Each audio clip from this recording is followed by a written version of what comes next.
बेटा हम लोग आज एक टॉपिक पढ़ेंगे, ग्रिफिथ एक्सपेरिमेंट। ये जो टॉपिक है ये अपने आप में एक बहुत अटमोस्ट इम्पॉर्टेंट है, क्योंकि ये पहला एक ऐसा एक्सपेरिमेंट है जो हमारी किताब में लिखा गया है, जो कि बताने की कोशिश करता है कि जेनेटिक मटेरियल क्या है। मेंडेल के टाइम से लेकर के हर्शी और चेज़ तक आते आते बहुत सारे कह सकते हैं स्टिमुलेशंस रहे हैं कि हाँ ये जेनेटिक मटेरियल है, डीएनए है कि आरएनए है कि प्रोटीन है या कोई और चीज़ या कोई और फैक्टर्स रिस्पॉन्सिबल है, जैसा मेंडेल ने बोला हुआ था। यहाँ पे हमारे पास एक टॉपिक लिखा हुआ है हमारी किताब में, the search for genetic material, जिसमें जो सबसे पहला एक्सपेरिमेंट है वो ग्रिफिथ साहब का है, फ्रेडरिक ग्रिफिथ साहब का। उन्होंने ये एक्सपेरिमेंट किया था 1928 में। हमारे एग्ज़ाम से इससे सवाल बनते हैं, हर तरीके के एग्ज़ाम में इससे सवाल बनते हैं। ये अपने आप में ही एक बहुत ही क्रूशियल एक्सपेरिमेंट है, क्योंकि इसने थोड़ा बहुत बेस प्रिपेयर कर दिया था कि आखिर जेनेटिक मटेरियल है क्या। आगे जा कर के हमको पता चला था कि इसमें कुछ खामियां हैं जो धीरे धीरे करके आगे सही हुई। साइंस की सबसे खूबसूरत बात यही है कि इसमें चीज़ें परमानेंट नहीं होती, जैसे नई नई चीज़ें आती रहेंगी, पुरानी चीज़ें जाती रहेंगी, ये अच्छी चीज़ होती है इसमें। तो हम लोग समझने की कोशिश करते हैं ग्रिफिथ ने आखिर क्या किया था। ग्रिफिथ ने सबसे पहले स्ट्रेप्टोकोकस निमोनिया लिया बैक्टीरिया। याद रखिएगा कि कोई भी जो साइंटिस्ट है, कोई भी साइंटिस्ट हम लोग पढ़ेंगे तो उसका एक्सपेरिमेंटल ऑर्गेनिज्म अलग होता है, होस्ट ऑर्गेनिज्म अलग होता है। तो ग्रिफिथ का जो एक्सपेरिमेंटल ऑर्गेनिज्म है वो है स्ट्रेप्टोकोकस निमोनिया। ये बात हम लोग याद रखेंगे, यानी कि उन्होंने जो एक्सपेरिमेंट किया था वो किया था स्ट्रेप्टोकोकस निमोनिया में। जो होस्ट ऑर्गेनिज्म था वो था एक माइस, यानी एक रोडेंट। अब होस्ट ऑर्गेनिज्म वैरी कर सकता है, लेकिन जो एक्सपेरिमेंटल ऑर्गेनिज्म है रिजल्ट उसी से ही आएगा।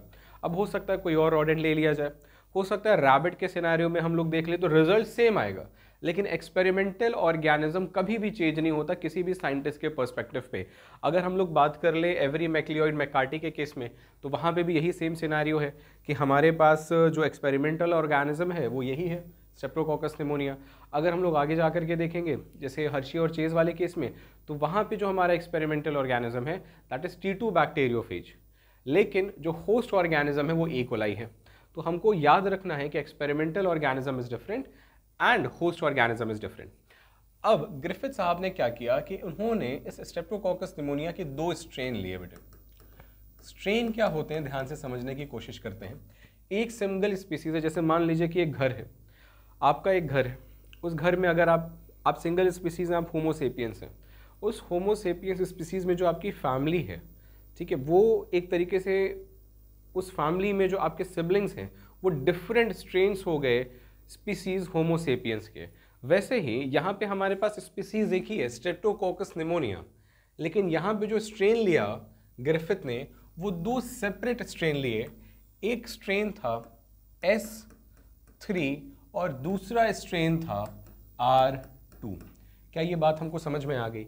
यानी कि स्ट्रेन एक ही स्पीसीज को बिलोंग करते हैं लेकिन डिफरेंट इंडिविजुअल्स रहते हैं। जैसे आप अलग है, आपका भाई आपकी बहन अलग है, आप सेम स्पीसीज में लेकिन सिंगल फैमिली में रह रहे हैं। आप एक सेपरेट स्ट्रेन हो गए होमोसेपियंस के, आपके सिबलिंग्स एक सेपरेट स्ट्रेन हो गए होमोसेपियंस के। वैसे ही सिनेरियो यहाँ पे था। अब एस स्ट्रेन के साथ क्या था कि इसके पास सेल मेम्ब्रेन थी, बोले हाँ या ना। इसके बाहर क्या था? Cell wall. सिमिलर केस हमारे पास R2 के साथ था कि इंटरनली हमको मिली सेल मेम्ब्रेन या प्लाज्मा मेम्ब्रेन, बाहर हमको मिला क्या? Cell wall. अब बस एक डिफरेंस था यहाँ पे। वो डिफरेंस क्या था कि एस स्ट्रेन के बाहर एक और लेयर थी। वो लेयर किसकी थी? पॉलीसैकेराइड की। किसकी लेयर थी वो? पॉलीसैकेराइड की। आर स्ट्रेन के पास ऐसा कुछ नहीं था। इसी पॉलीसैकेराइड के प्रेजेंस की वजह से ये जो एस है, ये एस है स्मूथ के लिए, क्योंकि एक स्मूथ अपीयरेंस आ जाता है, और ये जो आर है ये आर है रफ के लिए। तो एग्जाम में पूछा जाता है कि जो दो स्ट्रेन लिए गए कौन से थे, तो स्मूथ स्ट्रेन थे, आर स्ट्रेन थे। ये हमको समझ आ गया। अब ये जो स्मूथ स्ट्रेन था यही वायरुलेंट था। वायरुलेंट का मतलब है डिजीज कॉजिंग, डिस कॉजिंग। ये बात हम लोग ध्यान में रखेंगे। आर स्ट्रेन डिजीज कॉज नहीं कर रहा था। इसका एक रीज़न ये था कि भाई Streptococcus pneumonia, but obviously pneumonia cause कर रहा है। जैसे ही ये होस्ट ऑर्गेनिज्म के अंदर जा रहा है, आर स्ट्रेन के पास क्या सिनेरियो था ना, इसके पास कोई प्रोटेक्टिव कवरिंग नहीं है, तो बॉडी इसको डिस्ट्रॉय कर देती थी। इस सिनेरियो में इसके पास पॉलीसैकेराइड के एक प्रोटेक्टिव कवरिंग है, तो इसमें क्या होता था कि ये डिस्ट्रॉय नहीं होता था, ये अपने आप को आसानी से डेवलप कर लेता था और डिजीज कॉज कर देता था। तो एग्जाम में एक और सवाल आता है कि जो 2 स्ट्रेन लिए ग्रिफिथ ने, उसमें से कौन सा वाला वायरुलेंट था? स्मूथ वाला वायरुलेंट था, S3 वाला वायरुलेंट था, जिसके पास पॉलीसैकेराइड की लेयर थी वो वायरुलेंट था। अच्छा बच्चे, हम लोगों ने पढ़ा है सेल में एक टॉपिक, उसको हम लोगों ने पढ़ा है सेल एनवेलप। उस टॉपिक, वो टॉपिक था सेल एनवेलप। सेल एनवेलप में 3 कवरिंग हम लोगों ने पढ़ी, सेल मेम्ब्रेन, उसके बाद सेल वॉल, और फिर उसके बाद था ग्लाइकोकैलिक्स। ग्लाइकोकैलिक्स किसका मिल करके बनता है? कार्बोहाइड्रेट का। तो क्या पॉलीसैकेराइड को हम लोग ग्लाइकोकैलिक्स कह सकते हैं? कहेंगे, थोड़ा सा समझने के पर्सपेक्टिव से कहेंगे। तो अगर एग्जाम में पूछा जाए कि ग्लाइकोकैलिक्स लेयर, या कह दिया जाए कि सेल एनवेलप कंप्लीट किसके अंदर है, तो हम लोग कहेंगे एस स्ट्रेन के अंदर है, आर स्ट्रेन के अंदर नहीं है। ये इतनी बात हमको समझ में आ गई। थोड़ा सा क्विक रिव्यू, स्ट्रेप्टोकोकस निमोनिया के 2 स्ट्रेन लिए गए, S3 लिया गया, R2 लिया गया। S स्मूथ था क्योंकि उसके ऊपर एक लेयर थी पॉलीसैकेराइड की, R रफ क्योंकि सिर्फ और सिर्फ बाहर की तरफ सेल वॉल था, जिसके वजह से एक रफ अपीयरेंस हो जाता था। अब इसी पॉलीसैकेराइड के लेयर की वजह से ये जो स्मूथ वाला था ये वायरुलेंट था, ये डिजीज कॉज कर रहा था। R वाला जातो तो था लेकिन ये डिजीज कॉज नहीं करा पाता था। ये सिनेरियो हमको समझ में आ गया। होस्ट ऑर्गेनिज्म जो लिया वो था माइस, एक रोडेंट, और एक्सपेरिमेंटल ऑर्गेनिज्म है स्ट्रेप्टोकोकस निमोनिया। ये हमको समझ आ गया। अब देखते हैं कि आखिर हुआ क्या इस एक्सपेरिमेंट में। इसमें सबसे पहले ले लिया गया एक माइस यहां पे सबसे पहले लिया गया एक माइस, ये है हमारा माइस। इस माइस का नाम हमने रखा डोरेमोन, ठीक है। अब इस माइस में हमने क्या किया कि हमने एस स्ट्रेन डाला, ग्रिफिथ साहब ने इसमें एस स्ट्रेन डाला। अब हमको पता है कि एस स्ट्रेन क्या है? वायरुलेंट है। तो माइस की क्या हो जाएगी? डेथ हो जाएगी। बट ऑब्वियस पता है हम लोगों को, आसान चीज़ है। फिर हमने फिर से एक माइस लिया, सेपरेट माइस लिया। यहाँ पे एक हम पर्सपेक्टिव पे दिखा रहे हैं, लेकिन हर एक के लिए सेपरेट माइस था, हर एक के लिए एक अलग अलग होस्ट ऑर्गेनिज्म था। फिर जब आर स्ट्रेन डाला तो आर स्ट्रेन वायरुलेंट नहीं है, क्योंकि आर स्ट्रेन वायरुलेंट नहीं है तो ये माइस सर्वाइव कर गया, ये माइस सर्वाइव कर गया। ये हमको बात समझ आ गई। अब नेक्स्ट उन्होंने क्या किया कि एस स्ट्रेन फिर से डाला। ये जो एस स्ट्रेन था उन्होंने फिर से डाला, लेकिन इस बार जो एस स्ट्रेन था वो हीट किल था, यानी उन्होंने एक सरफेस पे रख करके उसको बहुत ज़्यादा हीट किया। हीट करने से क्या होगा? उसके बॉन्ड्स टूट जाएंगे, ब्रेकेज हो जाएगा, पूरा का पूरा बैक्टीरिया, उसकी डेथ हो जाएगी। बायोलॉजिकली वो एक्टिव नहीं रहेगा, यानी कि वो अपने फंक्शन भी परफॉर्म नहीं कर पाएगा। इस सिनेरियो में क्या हुआ कि जो एस स्ट्रेन है वो सर्वाइव कर गया। जो एस स्ट्रेन कह रहे हैं, ये जो माइस था हमारा वो सर्वाइव कर गया एस स्ट्रेन के प्रेजेंस में, जो कि था हीट किल्ड। नेक्स्ट यहाँ पे उन्होंने चौथा जो फॉर्मेट लिया वो क्या लिया कि उन्होंने आर स्ट्रेन लिया। आर स्ट्रेन में माइस जो था वो सर्वाइव कर जा रहा था। एस स्ट्रेन हीट किल्ड में भी जो माइस था वो सर्वाइव कर जा रहा था।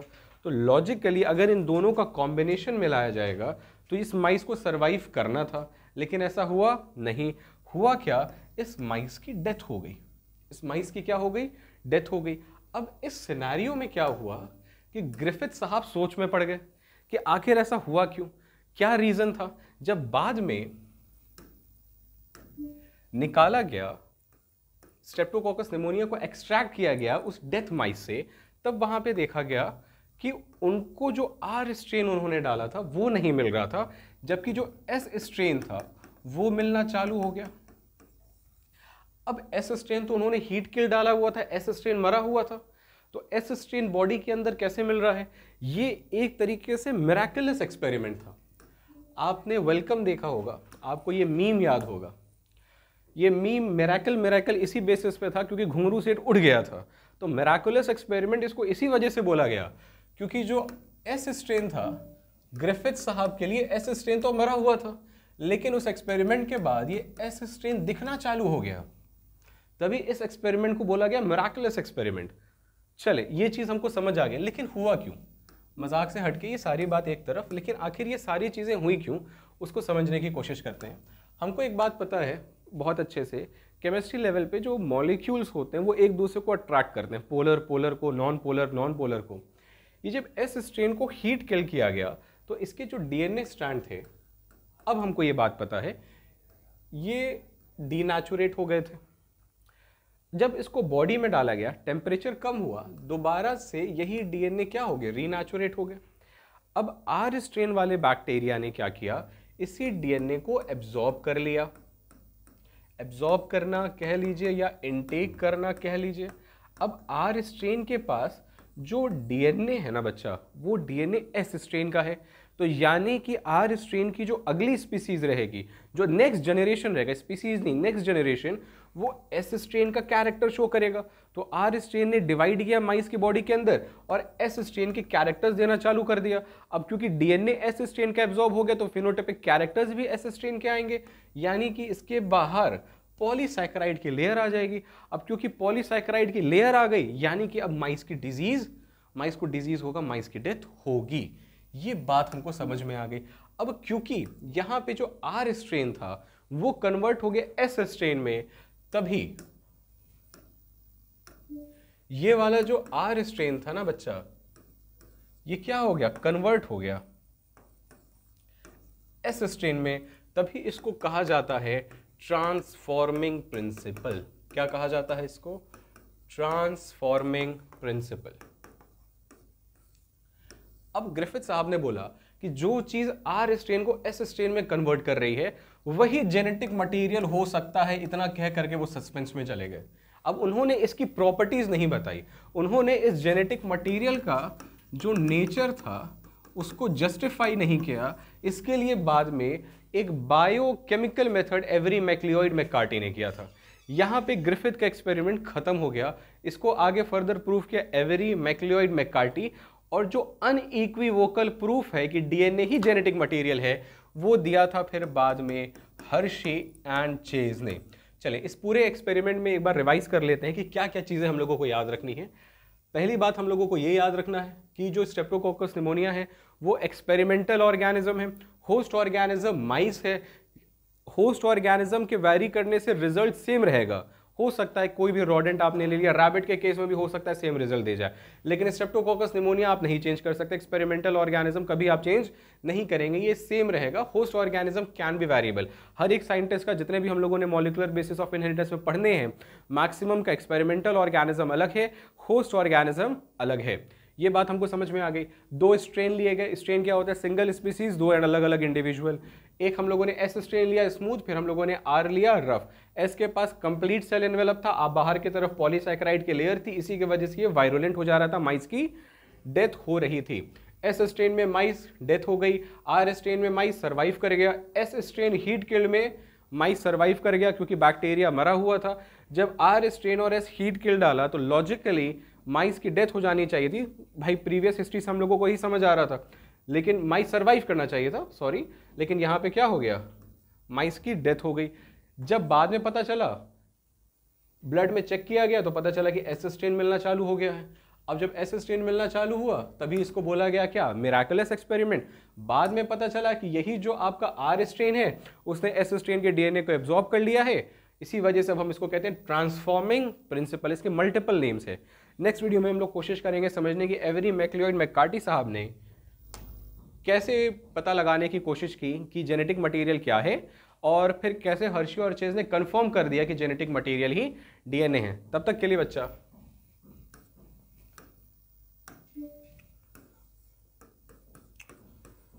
All the best.